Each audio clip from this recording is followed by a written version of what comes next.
কিবা বুৰ্বক নেকি মোৰ জোনাই সমষ্টিৰ সব অফিস মই ধেমাজিত কি কৰিম ধেমাজিত মই অকৰা হ'ব লাগিব বুৰ্বক হ'ব লাগিব যদি মই নিজৰ অফিসটো যদি ইয়াৰ পৰা ধেমাজি পঠাই দিওঁ মই কি চলাম কাইলৈ ইয়াত মই জনামতেতো ইয়াত সিডিসি ইয়াত যেটো অফিস আছে সিডিসি অফিসটো আছে ইলেকশন কমিশনৰ গাইডলাইন মতে ইলেকশন কমিশনে নিৰ্বাচনৰ গোটেই প্ৰক্ৰিয়াটো ধেমাজিৰ পৰা পৰিচালনা কৰি আছে এটোতো অসম চৰকাৰে নিয়া নাই ইলেকশন কমিশনটো এইটো এটা ইন্ডিপেন্ডেন্ট কনস্টিটিউশনাল বডি হয় এইটো সংবিধানিক এটা স্বতন্ত্ৰ সংস্থা হয় এতিয়া অসম চৰকাৰ নাই নহয় এতিয়া ভুৱন পেগতি এমএলএ নহয়তো অসমত এতিয়া মন্ত্ৰী নাই নহয় মই প্ৰাৰ্থীহে বিজেপি কংগ্ৰেছ এতিয়া আমি সমান এতিয়া যি চলাই আছে ইয়াত যি ইলেকশন চলাব এইটো ইলেকশন কমিশনে চলাব আৰু ইলেকশন কমিশনৰ গাইডলাইনটো এতিয়া যেনেকৈ আপোনাৰ ইলেকশন কমিশনে এইবাৰ ঠিক কৰিছে যে সিঙ্গল ফেজত ইলেকশন হ'ব গোটেই অসমত এটা সময় আছিলে 3টা ফেজত 4টা ফেজত হয় অখিল গগৈ সিদিনা মাজত কৈছে মই আন্দোলন কৰিম ইলেকশন কমিশনৰ বিৰুদ্ধে কি লাভটো হ'ল এইকাৰণে মই ভাবো যে ইলেকশন কমিশনৰ গাইডলাইন মতে ইলেকশন কমিশনে যিটো সিদ্ধান্ত লয় সেইটো সবেই মানিব লাগিব বাকি সিডিসি অফিস ইয়াত আছে সিডিসি অফিস ইয়াতকৈ আৰু উন্নত হ'ব ইতিমধ্যে প্ৰপোজাল 6 কোটি টকাৰ প্ৰপোজাল ইতিমধ্যে তাত বিল্ডিঙৰ গোটেই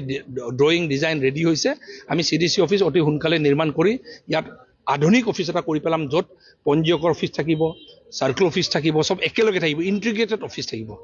তাৰ ওপৰঞ্চি আজি আপোনালোকে যদি লক্ষ্য কৰে এটা সময়ত জুনাইত সিভিল হস্পিটেল নাছিলে সিভিল হস্পিটেল আহিছেহে লৈ যোৱা নাই নহয় আগত সিএইচি আৰু ব্লক অফিস ব্লক পিএইচি আছিলে সিভিল হস্পিটেল নাছিলে সিভিল হস্পিটেলৰ কোৰ ডিস্ট্ৰিক্ট সিভিল হস্পিটেল হৈ গ'ল 22 কোটি টকা দি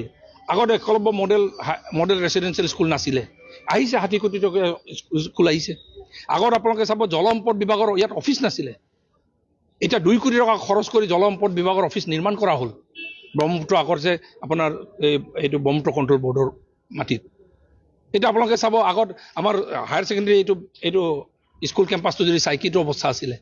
ক্লাছৰুমবোৰ জয়ী হৈ গৈছিলে এটা 12 কোটি টকা দি উল্টা বনাই আছো আমি এইকাৰণে অফিস আৰে আগত আপোনালোকে চাব ট্ৰাইবেল ৰেষ্ট হাউস আমাৰ ইয়াত নাছিলে 2 কোটি টকা দি ট্ৰাইবেল ৰেষ্ট হাউস বনাইছো হে আসাম প্লেইনছ ট্ৰাইব ডেভেলপমেন্ট কৰ্পোৰেচনৰ অফিস আগত নাছিলে নহয় ভালকে ভঙা চিগা এটা বস্তু আছিলে 2 কোটি টকা দি এটা বনাইছো তো এইবোৰ আমি উল্টা এতিয়া অফিস আনি আছো আপোনালোকে মোক কক ধেমাজিত 4 লেন আছে নেকি গোৱামুখত 4 লেন আছে নেকি লখিমপুৰত 4 লেন আছে নেকি উল্টা চিলাপাৰৰ জুনাইলৰ 4 লেন আনা হৈছে আৰে কৰবাৰটো ভাল কাম কৰিছো কথাটো ককচোন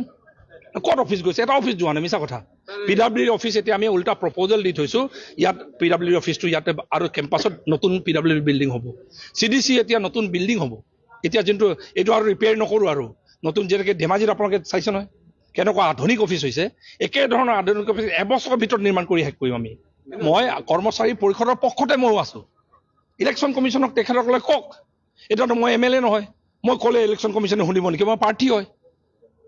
তেখেতসকলৰ দাবীৰ লগত মইও আছো তেখেতসকলে কাইলৈ যদি ইলেকশন কমিশনৰ সন্মুখত আন্দোলন কৰে মই লগত থাকিম আৰে মই বিচাৰিম ইয়াত সব কাম হওক